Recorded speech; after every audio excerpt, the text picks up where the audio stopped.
Welcome to the Caribbean Cricket Podcast, your one-stop shop for all things West Indies cricket. By the fans, for the fans.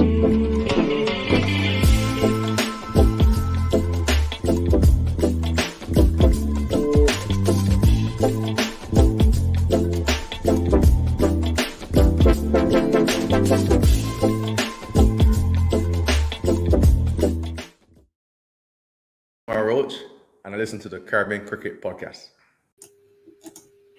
Indeed you are, people. Welcome back to another edition of the Caribbean Cricket Podcast. My name is Machel St. Patrick, here at one half of the Caribbean Cricket Podcast, and I'm back. It's been a few days.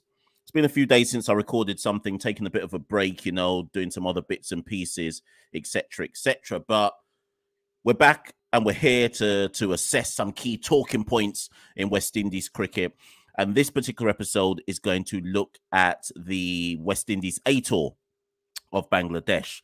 Yesterday, at the time of recording, the West Indies A team won the second unofficial test against Bangladesh A by 3 wickets to go 1 up in the unofficial series, led home by a fighting Josh De Silva knock of 47 in the second innings in a tricky chase of 190 runs to win. And what I wanted to do in this episode, here I go, it's a quick one. What I wanted to do in this episode was just kind of run through what I call the key talking points from the first 2 test matches or unofficial test matches in the series thus far, because I think if we assess at this stage, and of course there's one more unofficial test to go, we can start to get an inkling of potential changes that may well happen in West Indies representative sides going forward.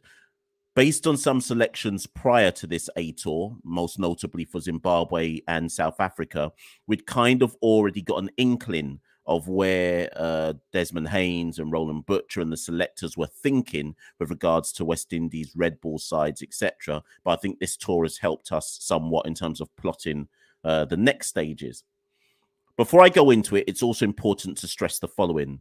You have to remember that at the last press conference that Desmond Haynes held, he admitted that the selection for this A squad was threefold. On one hand, they had to be mindful of the fact that there's little to no cricket going on in the Caribbean at the kind of first-class level. Yes, everyone might be playing some club cricket, or lots of players will be playing club cricket in their respective territories. But in terms of inter-island first-class cricket, there isn't anything going on. So based on that, Desmond Haynes admitted that part of this A squad selection was about giving some players game time ahead of the World Cup, the ODI World Cup qualifiers that are due to start in about, at the time of recording, due to start in about 3 weeks, right? So when I recorded that video, looking at how come certain players were selected and this, that, and the other, well, evidently some players got into, someone like Yannick Correa, for example, would have got into the squad with one eye on the World Cup qualifiers coming up and the lack of cricket, first-class cricket available at home. That's point one. Point two, they also were thinking ahead to the fact that India are due to tour in July for a multi-format series, but obviously particularly there's a 2 test match series there. So that also explains why some of the more established test players, whether that be a Tej Chandapal, a Raymon Reifer, or Josh De Silva, etc., were also included in the A tour of Bangladesh. And then finally, Desmond Haynes said, and the other thing to consider was, who are the future prospects? So as much as he may have wanted to include a Kevlon Anderson, who also scored big in the Headley Week series, etc., I'm missing somebody else's name out of that academy side. It'll come back to me in a minute. But fundamentally, there weren't, after he'd taken into consideration one eye on the World Cup qualifiers, one eye on India coming up in July, there weren't that many available spaces left to take some of those academy players who played particularly well during the Headley Week series. So Kirk Mckenzie got the nod, probably due to the big double century that he scored in that Headley Week series. So I just wanted to get that out of the way first, because I think sometimes, not sometimes, all the time, it's important to kind of place the context behind why things happen. And this is why I always say on the Caribbean Cricket Podcast, all I want is a rationale. That's why I always say when I record videos, we're here to try and give you a rationale. But before we give you a rationale, we need a rationale from the selectors. We need a rationale from the press releases, etc. And then it makes it a bit easier to understand why things happen. Doesn't mean we accept them. Doesn't mean that we agree with them. But at least there's a rationale. So obviously, the first unofficial test match between Bangladesh A and West Indies A ended in a draw that was rain affected. So we take that into consideration in terms of this analysis. But obviously, the second test, which just finished, West Indies managed to win that one. And what I'm going to do is go through what I call the kind of 5 key talking points that I've taken away from kind of watching the first of the first 2 unofficial test matches and what it might mean for West Indies cricket. So talking point number 1, for those watching on the screen, of course, you can see Kirk Mckenzie's name come up. Talking point number 1 is Kirk Mckenzie. Now, first things first, we have to big up Kirk Mckenzie, of course. He's just fresh off a 91 in this second test match. Let me just bring up his scores thus far. So Kirk Mckenzie got 91 in this second unofficial test match, but we have to be mindful that he's had a great run of cricket in general, right? So in the first class championship, he played 3 games for Jamaica. Now, he didn't score heavily for Jamaica. He only averaged 18, but he played 3 of the 5 matches with a top score of 56. So there was nothing to write home about during the first class championship, playing for a Scorpion side that were largely speaking dreadful during the Red Ball Championship or West Indies Championship. But some people would say, well, the Scorpions played a couple matches on that Providence pitch and they just never adapted. Okay, I always say, listen, good players make runs regardless, or will at least make runs in 1 or 2 innings here and there. The Scorpions struggled in general. Mckenzie was no different in terms of his struggle, right? So there was nothing to write home about. But when he then played for the academy side, Kirk Mckenzie scored 50 against Team Headley in that first game, and then against Team Weeks he scored a double 100. Since then, in that first unofficial test against Bangladesh A, he scored 86. And then in the second unofficial test, he scored a 91 and 12. So if you look at Kirk Mckenzie's last 5 first-class innings, he has a score of duck, 50, 221, 86, 91, 12. Does that suggest that Kirk Mckenzie should be called up to a West Indies test squad? No, not for me. No. However, does it suggest that we have a young player with a serious upside that we now need to make sure we develop correctly and hone his talent? By all means, yes. Kirk Mckenzie is only 22 years old. He's still got a lot of cricket ahead of him. But what he's done in these last 4 matches, 2 against Bangladesh A, 1 against Team Headley, and 1 against Team Weeks, is show that that talent that we knew he had at the under-19 level, it's still there. It potentially suggests that Kirk Mckenzie has benefited from being around the West Indies Academy over the last year. Potentially, we can't say for certain, but it suggests so. But it possibly also suggests that he's only now, slowly but surely, finding his game, knowing who he is as a player, and putting that all together to construct proper red ball innings. But I will never be that person that rushes to say, right, I've just seen a man score a 91. I've just seen a man score an 86. I've just seen a man score a double century. And don't get me wrong, all of that is amazing and fantastic in the context of West Indies cricket. But that does not mean a rational head doesn't fast track him off the back of that straight into a West Indies test squad.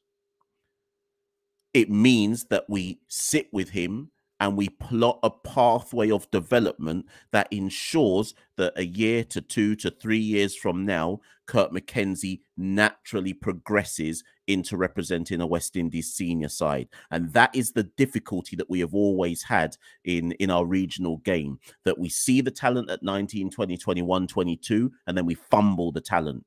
Kirk Mckenzie has put his hand up. He said, look at me, invest in me. Now it's up to those around him, whether in Jamaica cricket, whether it's the West Indies Academy, or whether it's higher heads, Jimmy Adams, Chris Brabazon,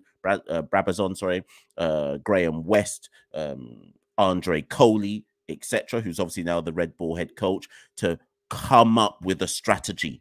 that does not waste Kirk Mckenzie's potential. Like I said in a video, don't know which video, but one of the videos I recorded a few weeks back. The key for me is who is in the next cohort of the West Indies Academy. It hasn't been announced yet. We're expecting an announcement in either late June or early July. If it was me, I wouldn't put faith in the Jamaica cricket system to nurture Kirk Mckenzie's talent. And I would, given he's only 22, I would keep him around the academy setup. I'd be trying, if I'm Cricket West Indies, to get Kirk Mckenzie some overseas gigs, playing some club cricket and being the established pro for an overseas side, whether that be in Australia, South Africa, England, whatever it might be. For me, that's the next natural stage for Kirk Mckenzie's development. That's me personally. But it's great to see the youth put his hand up and say, I'm here. I've got talent. Invest in me. Second talking point, Raymon Reifer.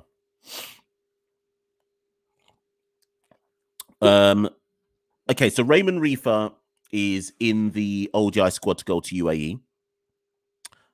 It is possible that Raymon Reifer, no, he's not in the World Cup squad. He's not in the World Cup qualifier squad, but he is in the ODI squad to go to the UAE. Possibly again, that may well be because Desmond Haynes wants to ensure that Raymon Reifer still has kind of rigorous game time ahead of the India tour that comes up in the summer. And actually, let me just pause there, people.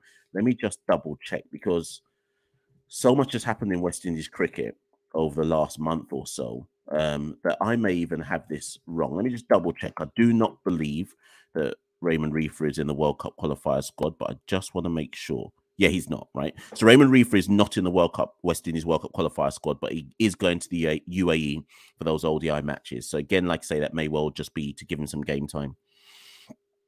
Before India come in the summer, it is pretty much guaranteed that Raymon Reifer is going to be West Indies Test match number 3, okay, against India. And already I can hear people in watching this video going, it don't make no sense, this, that. Let me remind people again.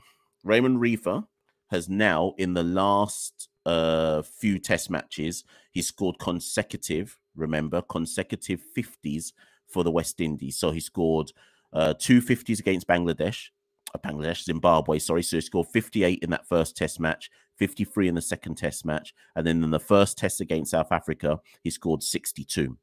So in his last 4 Test matches, Raymon Reifer has 3 scores of 50 and above, right? So I don't want to hear anyone say Raymon Reifer isn't going to play against India. Of course he is. Of course they're going to stick with him, and he's going to be our Test match number 3. Should Raymon Reifer be our Test match number 3? I don't think so. Personally, if it was me, I don't think in the long run that Raymon Reifer is suited to be a Test match number 3. But I am willing to accept that he has taken the opportunities that have been given to him since Zimbabwe, so therefore we must persist with him. My concern in the context of the unofficial Test matches against Bangladesh A is that Reifer is yet to cash in against Bangladesh A, and that doesn't mean that I'm saying, oh boy, well that means we dash him to the wayside or anything like that. But thus far in the 2 unofficial Test matches against Bangladesh A, Reifer has scores of 26, 37, and 22. And more interestingly to me, he's been bowling a lot. So currently in this particular series, Reifer has 5 wickets, 6 wickets, an average of 33. And the only reason I find that interesting, in fact, he's even been taking the new ball. And the only reason I find that interesting is since the West Indies senior men's squad promoted him to number 3 and said he's our new Test match number 3, he's barely bowled, or he's not bowled that much. So why are we suddenly bowling him loads versus Bangladesh A? I thought the whole point with Raymon Reifer was that we were now treating him as an out-and-out batter, and we would only turn to him to bowl if we needed like a partnership breaker. Now for the A squad, he's taking the new ball. And I'm not anti it. I'm not anti, but then it just begs the question to me, so what's his role then? What's his role? What are we trying to do here? I am underwhelmed by the fact that he has not been able to score big against Bangladesh A. I think when you're an established Test match batter and you play in the A squad, and when I say established, he's our number 3, so come on, he has to be seen as established. Well, you've got to stamp your authority on what the A squad is the level below, and he's got to stamp his authority on it. And I'm yet to see an innings from him with the bat in these unofficial tests that stamped his authority on proceedings. It's worth understanding that of the top 6, Mckenzie has a high score of 91 thus far. Tage has a high score of 83. Alec batting at 4 has a high score of 85. Carty came in the last match. He's got a high score of 68. Josh has a high score of 77. Reifer's high score is 37. You have to stamp your... Even Brandon King, who recorded 2 ducks, has a 50. He's got a high score of 54. When you come down to the A level, you've got to stamp your authority. So in the last unofficial test match coming up, I need Raymon Reifer to score a 50 or bigger. I need to see a bigger score. And that some will say, oh, Mash, you're coming for him. No. I'm just saying, similar to when our established players come and play in our regional competitions, if you are an international cricketer, you're supposed to stamp your authority on the level below and show everyone these are the levels you're supposed to be aspiring to. I haven't seen that yet from Raymon batting at number 3, and that's slightly disappointing for me, much less the fact that they're bowling him a lot, and I don't understand what that means. Talking point number 3, Kevin Sinclair. Kevin Sinclair is doing everything he can to ensure he's in the conversation. Now, ahead of this second unofficial test matches, some West Indies squad changes took place. Obviously, the big news broke about Devon Thomas. The ICC have come for him, 7 charges of match fixing or attempted match fixing or conversating around ideas of it. Who knows? That's what the ICC are saying. So Devon Thomas is now out of the reckoning for some time to come, maybe forever. So, and also on top of that, Gudakesh Moti is injured, so he's now out of the Bangladesh A series, and they've taken Gudakesh Moti out of that ODI series against the UAE in the hope that they can get him fit for the World Cup qualifiers in Zimbabwe. One of the beneficiaries of that is it means that after this unofficial series against Bangladesh A, Kevin Sinclair will now go to the UAE to play in that 3-match ODI series as a replacement for Gudakesh Moti, and he fully deserves that.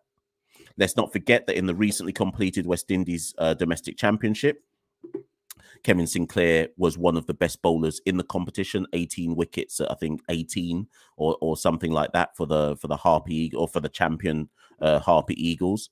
And more impressively, Kevin Sinclair scored lots and lots of runs with the bat in that West Indies domestic championship. So if I let me just go back for everyone to make them understand this. This is Kevin Sinclair since, I'm going to go through a lot here. This is just with the bat, first and foremost, since the start of the West Indies domestic championship. Listen to the scores. And bear in mind, this is him batting at 8 or 7 for the Harpy Eagles, and then 8 or 7 for the West Indies A side. 43, 1, 23, 77 not out, 69, 1, 10, 18, 12, 31, 86, 12, 53 not out, 32, 4. That's with the bats. Let's focus on the bat first, right? So with the bat, Kevin Sinclair as a number 8/number 7, depending on how the order goes for the Harpy Eagles or the West Indies A, has scored in his last 1, 2, 3, 4, 5, 6, 7, 8, 9, 10. In his last 10 first-class matches, Kevin Sinclair has 4 50s. A 53 not out, an 86, a 69 not out, 77, and a 43. If it's not 50, but let's include that. So he's showing up with the bat. I always said that the only way that pressure is put on Roston Chase in the West Indies senior men's side is if there is another off-spinner in the region who has the potential to put runs up. Now, hear me out, people. Rakeem Cornwall is a better bowler than Roston Chase. Anybody who tries to tell you otherwise doesn't know what they're talking about. He's a better bowler than Roston Chase. Kevin Sinclair arguably is a better bowler than Roston Chase as well at this moment in time. And some will say arguably in general anyway. The question mark would always be that what will keep Roston Chase ahead of the pecking order is the potential for Roston Chase to do something with the bat. He's been living off that potential for a long while, and we're not seeing a lot happening on a regular basis, but his potential to do something keeps him ahead of others in the pecking order. And I said at the start of the West Indies domestic championship season, for Akeem Cornwall to replace Roston Chase in the West Indies test side, he'd have to produce with the bat this season. And he scored a couple runs here and there, but I don't think he put up the numbers that would force Roston Chase out the side. Well, check this out. Someone who is putting up the numbers that can potentially force Roston Chase out of a West Indies senior men's side is Kevin Sinclair. Kevin Sinclair is showing that he is an off-spinner in the region who has the ability to get big scores. And when I say big scores, I mean 50 or higher at number 8. Sorry, people. So off the basis of that, I think Kevin Sinclair is starting to, if not already, breathe down Roston Chase's back. Even with Roston Chase having the Bayesian premium, I think Kevin Sinclair is starting to breathe down his back. And then we get to the bowling. This is Kevin Sinclair's bowling returns in the last 10 first-class matches. Listen up, people. Let me read them out to you.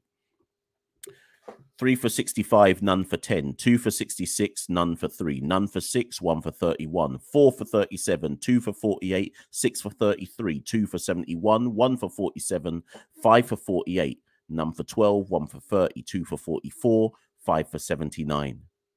Currently in this Bangladesh A series, Kevin Sinclair has 8 wickets at 21 apiece. Like I say, in the West Indies Championship, he ended that with 18 wickets at something like 18 or 19 apiece. Kevin Sinclair is probably in the form of his life at the moment with both bat and ball, and he should be rewarded for that. Does that mean he makes his way into the West Indies Test squad versus India? Probably not. And hear me out why he won't, or why I don't think he will. Of the current West Indies Test match squad, the one that went to Zimbabwe and South Africa, the only batter whose position is at risk is Roston Chase. Right now, I think anyone who's got sense in terms of understanding cricket in the region would accept that Alec Athanaze is first in the queue to take Roston Chase's position.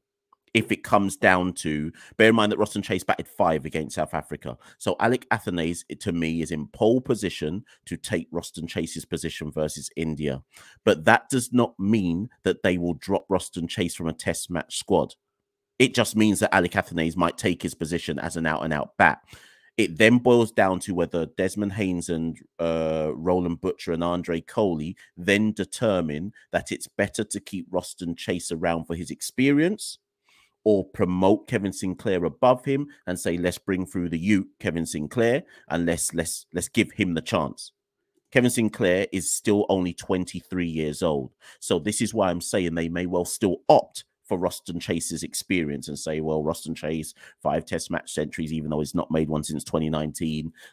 He could win us, he could do something with the ball with his off spin. That might still just keep him in and around the squad.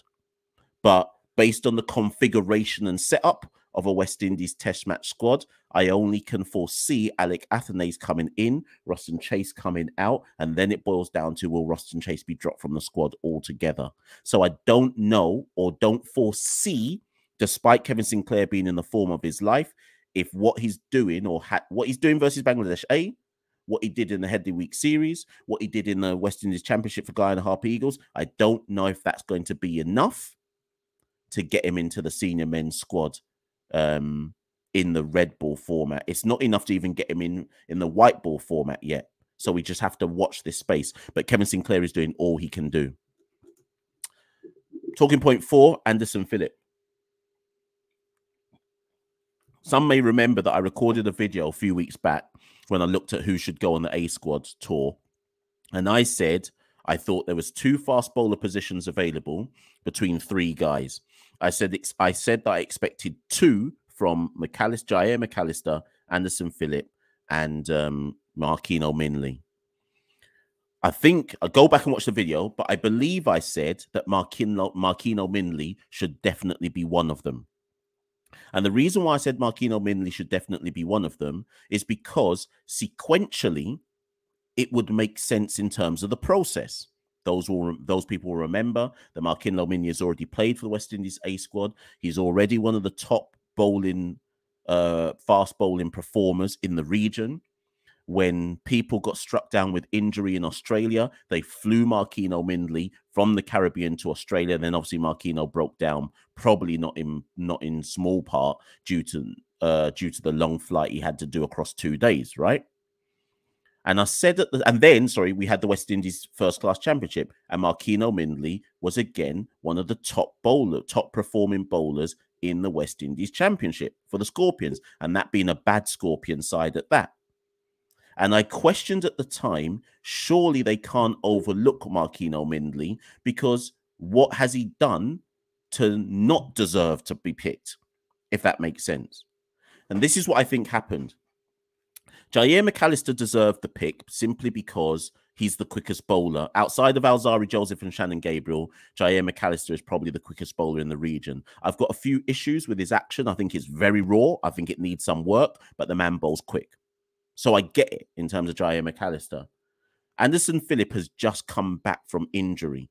So I suspect that Anderson Phillip's pick was due to the fact that, well, Anderson Phillip is ahead of Marquino Mindley in the pecking order, but then he broke down.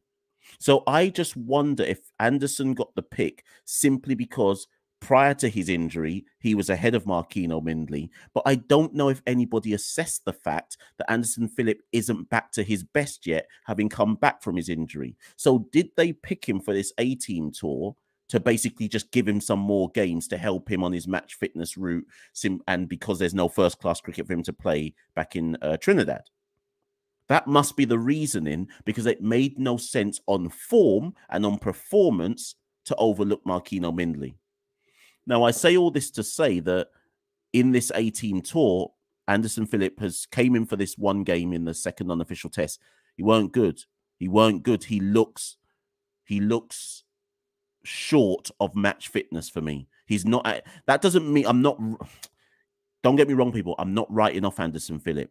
That's not what I'm trying to say. I'm just saying he looks off it at the moment. He looks short of match fitness. He doesn't look sharp, but he didn't look sharp in the West Indies Championship either. So I just thought that was a bizarre pick. I get it if it's all about giving him some more game time, but he just looks off it at the moment. And if I was Marquino Mindley, I'd feel a bit hard. No, I wouldn't even feel a bit. I'd feel hard done by. I'd feel that I'd lost my place for no reason. And then the final talking point is just Jair McCallister and Akeem Jordan. Dealing with Akeem Jordan first. So Akeem Jordan, remember, was called up for the West Indies tour of South Africa. He did not play. So we know, I say that to say that we know that Akeem Jordan, like Alec Athanaze for the batters, Alec Athanaze is first off the taxi rank. He's the one who's going to get his chance first. For the fast bowlers, it looks like it's going to be Akeem Jordan. Akeem Jordan has carried on from where he left off in the West Indies Championship, where he bowled very well for Barbados Pride. In this series thus far, he's the West Indies top wicket taker, 10 wickets at 16 apiece, with an economy of 2.90. He's easily been the best bowler for the West Indies in these set of unofficial test matches, right? So all that has done for me is solidify the fact that Akeem Jordan is likely to be next in line. Does that mean Akeem Jordan will play versus India? Not necessarily. And hear me out. Sorry, let me just check. Is Akeem Jordan in that squad for... Well, did they pick him? Sorry, people. Did they pick Akeem Jordan to go to the UAE? One second, people. I need to just double check that. There's so many different West Indies squads that I don't actually know who's in which one compared to the World Cup, etc. So let me just check this squad. West Indies tour of the UAE. One second, people. I probably should have checked this beforehand, but it is what it is. Here we go. Squad. Is Akeem Jordan in that squad? Yes, he is. Right. So Akeem Jordan is going to the UAE after this tour. So he'll have some more game time in the United Arab Emirates, etc. But like I say, will Akeem Jordan be in the squad for the India series? Will he be in the team for the India series? I'm not convinced, and let me tell you why. If you are someone listening to this who believes that Akeem Jordan should get his chance versus India, all I need you to tell me is this. Who are your 4 bowlers in that first test match against India? Jayden Seales will be back by then. I'm not saying that Jayden Seales should play because he'll surely be short of match fitness. I know he's currently scheduled to play, I think, in some T10 tournament in Trinidad. I suspect they'll call Jayden Seales up, just off the back of that. I would be tempted to not play him because where is his match fitness to justify suddenly coming straight back in again? But even if you leave Jayden Seales out, who's Akeem Jordan coming in for out of Alzari Joseph, Kemar Roach, Jason Holder, Shannon Gabriel, Carl Mayers? Now, of course, some people listening to that will say, oh, just take out Shannon Gabriel and bring Akeem Jordan in. Bear in mind, I'm yet to mention a spinner, which would be Gudakesh Motie, obviously, right? So all I need you lot to tell me is who's not playing for Akeem Jordan. I think Akeem Jordan probably deserves a chance because I think his swing bowling.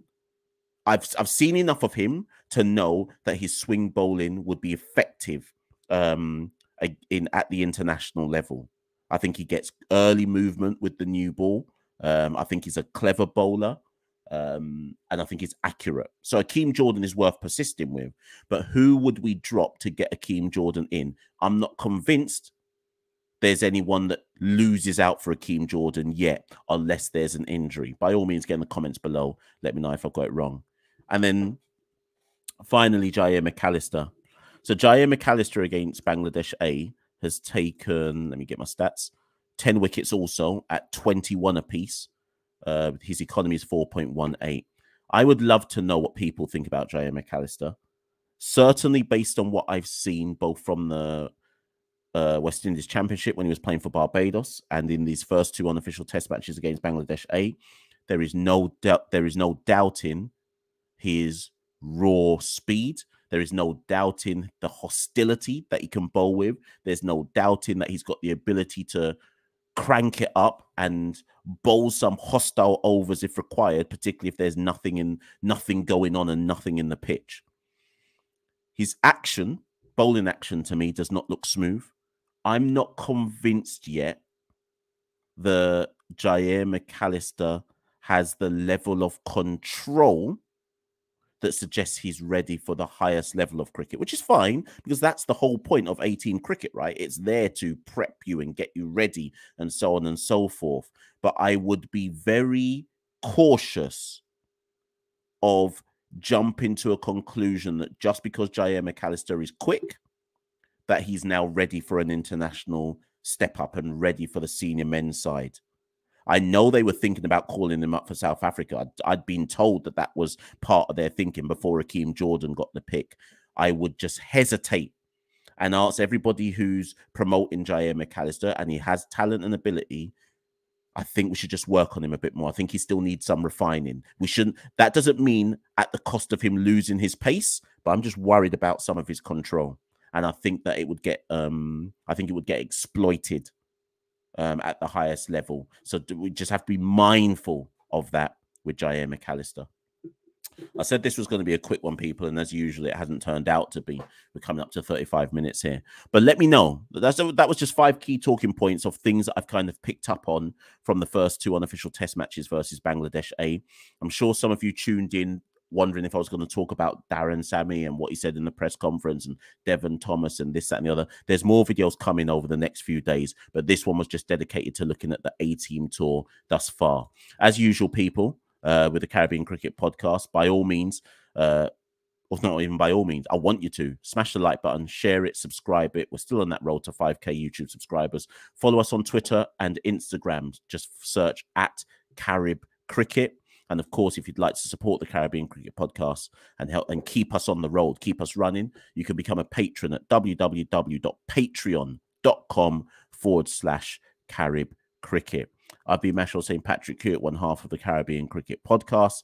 This has been another episode of the Caribbean Cricket Podcast. Thank you and good night. We rule the cricket world.